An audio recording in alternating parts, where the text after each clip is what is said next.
신인간혁명 29권 이케다 다이사쿠 원유. 이러한 사고방식에서 보면 아무리 선업을 쌓아도 악업으로 쌓은 죄장을 금세에 소멸할 수 없다. 고뇌의 인이 된 악업은 아주 먼 과거세부터 계속해서 쌓아온 것이기 때문이다. 죄장을 소멸하려면 현재는 물론 미래세에도 영원히 선업을 쌓아야 하므로 금세에는 자신의 고뇌, 불행을 감수할 수밖에 없다.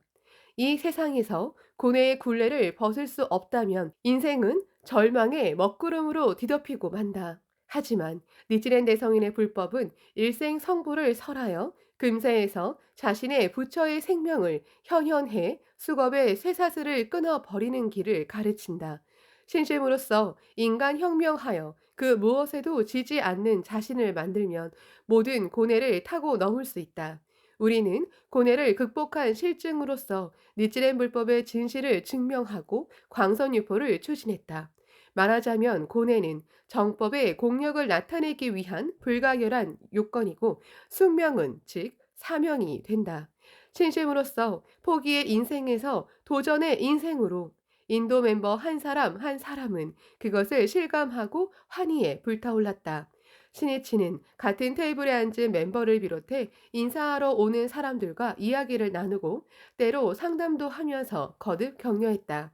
자신은 지역에서 불법의 리더이지만 신앙 체험도 부족하고 지도력도 부족해 멤버들을 지도할 자신이 없어 고민이라는 질문도 있었다. 높은 곳에서 사람을 이끌어야 한다는 식으로 생각할 필요는 없습니다. 사람들 속으로 들어가 함께 광선유포를 목표로 하자며 나아가야 할 방향을 나타내는 것이 지도입니다.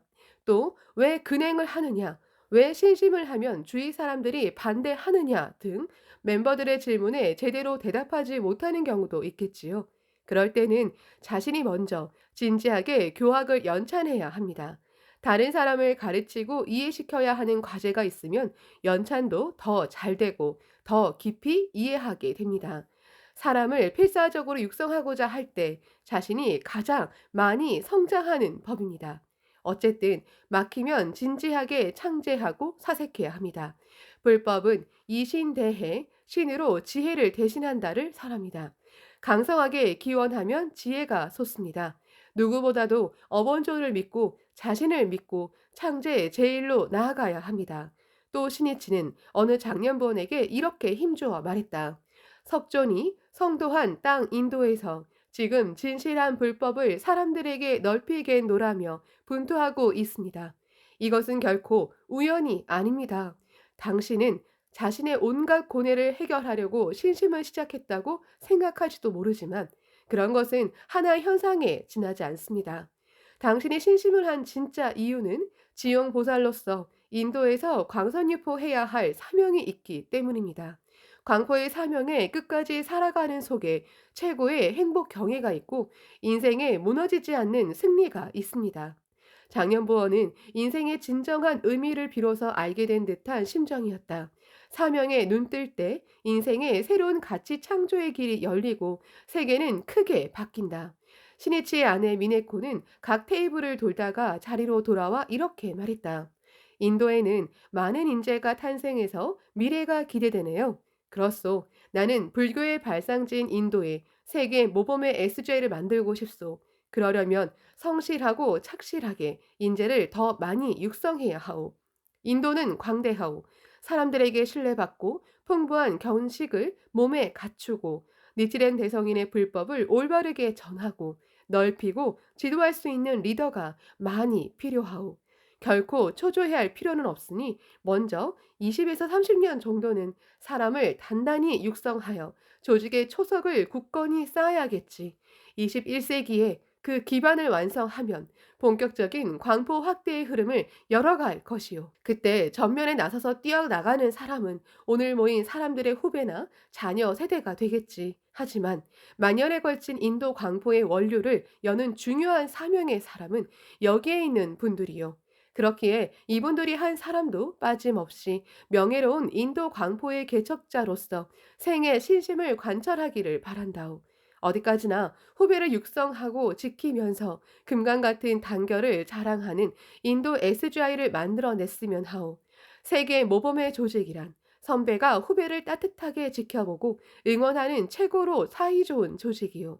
제멋대로가 되어 자기 중심적으로 생각하는 것이 아닌 모두가 광선유포를 위해 서로 칭찬하고 서로 돕는 조직이요. 그리고 그것이 그대로 각자 인간 혁명한 모습이고 세계 평화의 축도가 되어 인도 광포의 미래를 생각하면 가슴이 설렌다오. 간담회에서는 모두 함께 인도의 국가를 재창했다. 또 인도 문화 연구회 멤버가 일본어로 봄이 왔다를 부르면 인도 멤버가 민요를 힌디어로 부르는 등 따뜻한 교류의 한때를 가졌다. 신이치가 간담회에서 마이크를 잡고 인사했다. 오늘은 많은 인도 멤버를 만나 참으로 기쁩니다. 이 중에는 며칠이나 걸려 먼 곳에서 온 분도 계십니다. 잘 오셨습니다. 18년 전에 처음 인도에 왔을 때가 마치 어제일 같습니다. 그때는 멤버 중에 인도 사람은 한 사람도 없었습니다. 하지만 나는 생각했습니다. 강하게 결의했습니다. 불교가 탄생한 의의 있는 인도에 지용보살이 출연하지 않을 리 없다. 또 반드시 출연시켜야 한다. 그 뒤로 인도의 수많은 동지가 탄생하기를 날마다 진지하게 기원했습니다. 그리고 오늘 이곳에 광선유포의 사명을 위해 살겠노라며 대표 약 40명이 기뻐하며 모였습니다. 그야말로 대성인이 말씀하신 지용의 의입니다. 이보다 더 기쁜 일은 없습니다. 여러분은 지용의 동지이고 수견이 깊은 형제이자 자매라는 자각으로 인도 사람들을 위해 어디까지나 모두 함께 사이좋게 성장하기 바랍니다. 지금은 전 세계 수많은 나라에 참가의 벗이 있습니다. 국경, 민족, 문화의 벽을 초월해 마음과 마음이 단단히 이어져 있습니다. 그 전 세계 동지가 불교의 발상지 인도를 주목하고 귀국의 미래에 기대를 걸면서 진심으로 성원을 보내고 있습니다. 저 웅대하고 유구한 겐지스강도 물 한 방울에서 시작합니다. 마찬가지로 여러분은 인도 광포의 대하를 이루는 원류 한 방울 한 방울과 같습니다. 양양한 미래를 확신하고 나아가기 바랍니다. 20년, 30년, 50년 앞을 목표로 겐지스강과 같은 광포의 흐름을 열지 않겠습니까? 나는 인도의 평화와 발전에 진력하겠노라고 약속하며 스피치를 마치겠습니다. 겐지스 강의 한 방울이 되자 이 말은 인도 동지의 맹세가 되고 구호가 되었다. 인도에서는 겐지스 강을 강가라고 부른다. 발원지는 히말라야 산맥의 강고 트리산에 있는 빙하 지역으로 인도 북부를 가로질러 흐르다가 여러 지류로 갈라져 벵골만으로 흘러간다. 그 전체 길이는 2510km라고 한다. 불전에 나오는 6만 항하사의 항하는 겐지스 강을 뜻한다. 법화경 종지 용출품 제15에 나오는 6만 항하사는 겐지스강에 있는 모래 아래 6만 배라는 의미로 그만큼 많은 무수한 지용보살이 대지에서 용출하는 모습에 관해 쓰여 있다. 그러므로 신이치는 이 인도에도 수많은 지용보살이 반드시 출현한다고 굳게 확신했다. 신이치는 간담회에서 인사한 뒤 인도 동지와 기념 촬영을 하기로 했다. 촬영 때 멤버가 신이치를 위해 사람들이 정렬한 가운데에 큰 의자를 준비했다. 신이치가 그 모습을 보고 이렇게 말했다. 나는 멀리서 오신 분을 비롯해 여러분의 노고에 상찬과 경의를 표하는 의미에서 가장자리에 서겠습니다. 여러분을 지켜보고 싶습니다. 이 의자에는 여러분의 중심자가 앉도록 합시다. 셔터 소리와 함께 인도 광포를 결의하는 멤버들의 모습이 카메라에 담겼다. 훗날 이 사진을 보면서 어느 멤버가 이렇게 말했다. 괴로울 때도 있었습니다. 힘든 일도 슬픈 일도 있었습니다. 하지만 저는 이 사진을 보며 힘을 냈습니다. 이 사진처럼 야마모토 선생님은 언제나 우리와 함께 계신다. 곁에서 우리를 지켜보고 계신다. 이렇게 확신할 수 있었습니다. 신이치도 사진을 볼 때마다 인도 동지를 떠올리며 끊임없이 제목을 보냈다. 직접 만날 기회가 없더라도 서로의 마음은 통한다. 창제를 통해서만이 비로소 혼과 혼이 이어지고 결합하는 법이다. 뉴델리에는 파란 하늘이 펼쳐지고 길가의 보리수 나뭇잎은 햇살을 받아 반짝였다. 2월 8일 오전 야마모토 시니치는 인도 외무부를 방문해 아탈 비하리 바지파이 외무부 장관을 예방했다. 장관은 이번에 인도 방문단을 초빙한 인도문화교류위원회 회장이자 시인, 작가이기도 하다. 50대 초반으로 반백의 머리에 진한 눈썹과 날카로운 눈이 인상적인 예리하고 용감한 용모였다. 아프리카를 방문하고 어제 막 귀국했다고 한다.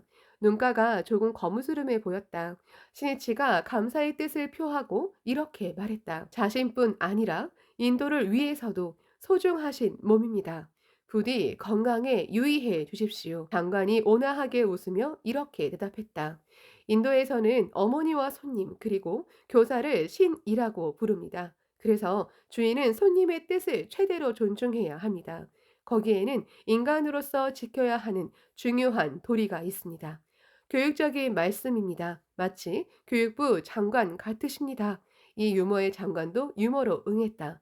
건강을 염려해 주시는 회장님은 보건복지부 장관 같으십니다. 두 사람은 큰 소리로 웃었다. 분위기가 부드러워졌다. 시니치는 국경 분쟁이 이어지는 인도와 중국의 관계를 물었다.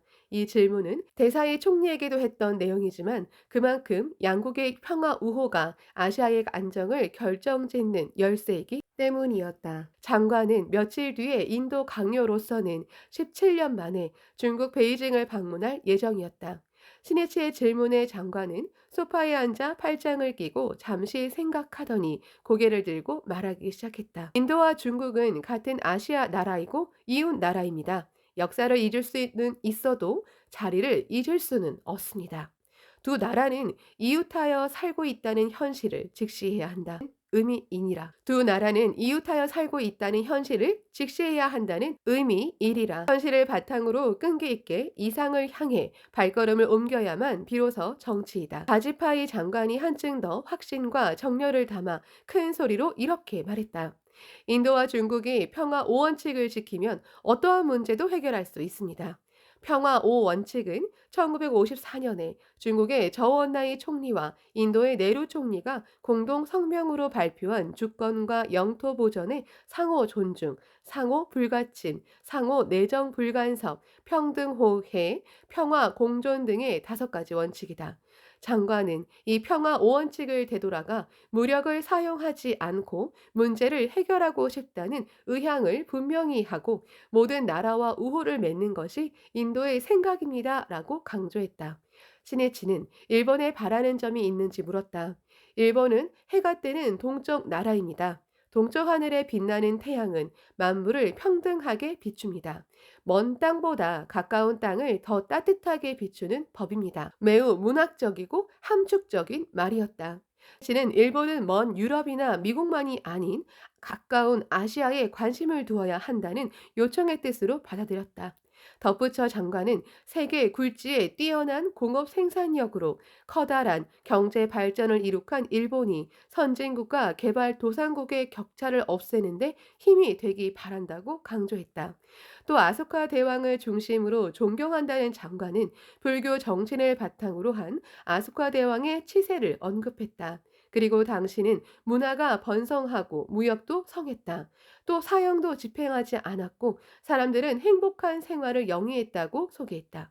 그리고 사자와 법륜이 들어간 인도의 국장은 아소카 대왕이 세운 돌기둥 상부를 장식하는 사자상에서 유래한다고 소개하고 이렇게 말했다. 인도에서는 종교를 다르마, 법라고 포착합니다. 이것은 생활법이라는 뜻이고 인생의 토대를 형성합니다. 인도 사회에서는 종교가 생활에 깊이 뿌리내리고 있습니다. 종교는 모든 것을 성립시키는 근본적 관점이다. 이 말은 철학자 니시다 기타로의 탁견이다. 종교라는 토대가 확립되어야 비로소 인생의 충실함도 있다.